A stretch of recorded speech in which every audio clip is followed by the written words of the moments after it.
The sun was doing its thing, and I was doing mine. A simple briefcase retrieval in a Brooklyn warehouse. Money for chimichangas, you know the drill. My internal monologue was buzzing about nachos when suddenly a low hum vibrated through the floor. Then, bam! The reinforced steel doors of the warehouse buckled inwards, torn from their hinges. Through the gaping maw floated something glowing purple and sickly green, and from its underbelly descended them, the Martians. 7-foot-tall piles of glistening purple sludge with immense obsidian eyes and no mouths. "Well, hello there, ugly," I chirped, drawing my katanas. "You guys lost because I specifically requested disco."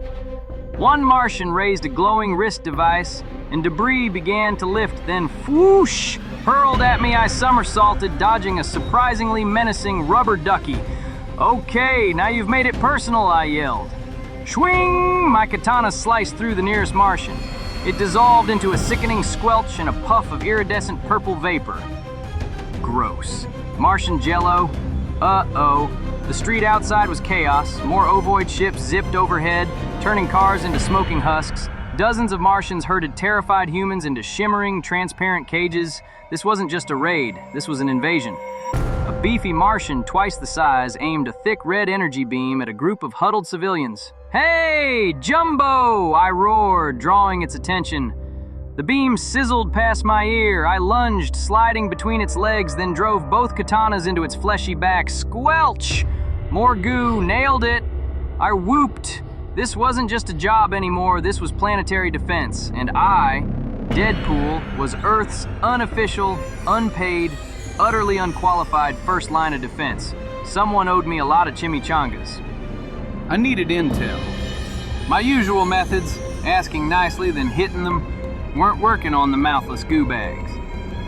Then I spotted Martians analyzing a satellite dish on a rooftop. Bingo! I scaled the building, took out the Martians, and grabbed a data chip from one's wrist device. It displayed a map of Earth, with glowing lines converging on the Statue of Liberty. And the icon over Liberty Island wasn't a weapon, it was a siphon. "You're terraforming, aren't you? Turning Earth into a new Mars? And the Statue of Liberty is your giant interdimensional plumbing system." I looked down. A Martian cleaner had flicked out a hidden obsidian blade, slicing my midsection. Ow! Hey! Manners! My healing factor kicked in. After a messy fight, the cleaner was a puddle, and I had my data chip. I needed help, and I knew just the person. Dr. Ilara Vance, a brilliant but perpetually stressed astrophysicist I'd once saved from a sentient cheese monster. Her lab, disguised as a vegan bakery, was now a smoking ruin thanks to a Martian scout ship. "Deadpool!" she shrieked as I entered. "You always make things worse." "Relax, Doc. Just need your brain to crack this alien bad boy." I handed her the chip. She inserted it into a makeshift port. Her eyes widened. "Fascinating. They're not just terraforming. They're creating a planetary superorganism, merging Earth's core with their biotech to create a living, breathing Martian colony ship. They intend to consume Earth." "Consume?" I repeated slowly. "Like literally eat the planet and the abducted humans?" "Fuel," she whispered. "Genetic material. They're using our biomass as a catalyst." "Okay, that's where I draw the line," I declared. "No one turns my fellow humans into alien juice without a fight." "They know!" Dr. Vance cried. "The main fleet!" Armored Martians marched in. "Time for an exit strategy, Doc," I yelled, pulling out my katanas. And by exit strategy, I mean run like heck. We narrowly escaped. Now, mission objective: get to the Statue of Liberty. Stop the planetary smoothie machine. The Martians' main vessel, the Arbiter, a colossal, darkly gleaming squid-like ship, hovered directly over the statue. Thick, pulsating energy conduits plunged into the water, connecting to Earth's core. Poor Lady Liberty. They're turning her into a giant straw. Dr. Vance calculated a precise 3-second phase shift weakness in their shields. Our plan, ride the surging energy conduit straight into the Arbiter's underbelly. Now! Dr. Vance screamed. Geronimo! Woo-hoo! Cosmic water slide!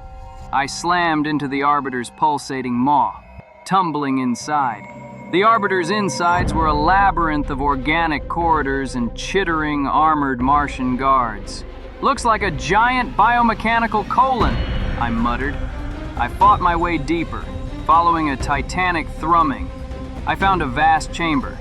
At its center, a colossal glowing orb, pulsing with angry violet light, housed the transparent cages full of abducted humans. Oh, you are so going to pay for that, I growled. Guarding the orb was the Architect, an immense 20-foot-tall nightmare, a grotesque fusion of Martian biotech and raw biomass, with multiple glowing obsidian eyes and massive bladed arms. Looks like we found the big bad. Huh, did you get dressed in a blender this morning? I quipped. The Architect roared, sending armored Martians at me. I fought, but there were too many. I needed to be smart. I spotted glowing power conduits along the chamber walls. All right, my dudes, time for a little redecoration, I yelled, then slammed my katana into a conduit. Screech! Sparks flew, green liquid spurted, the chamber shuddered. The Architect roared in rage, diverting its attention. That's right, ugly. Look over here. I leaped onto its back, plunging both katanas into its spine. Squelch! Green energy flared. This is for the Statue of Liberty, I grunted. The Architect shrieked, thrashed, then crumpled, dissolving into nothing. The giant orb in the center flickered. The humans in their cages began to fall.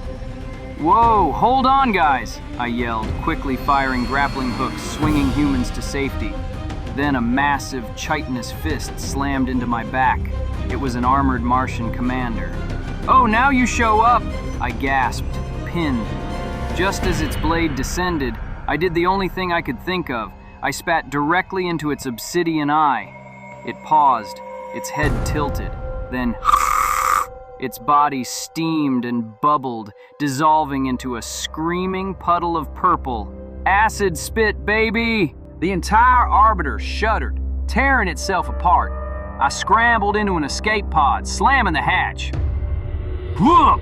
It shot out as the Arbiter exploded with a deafening, earth-shattering kaboom! A massive fireball bloomed in the sky.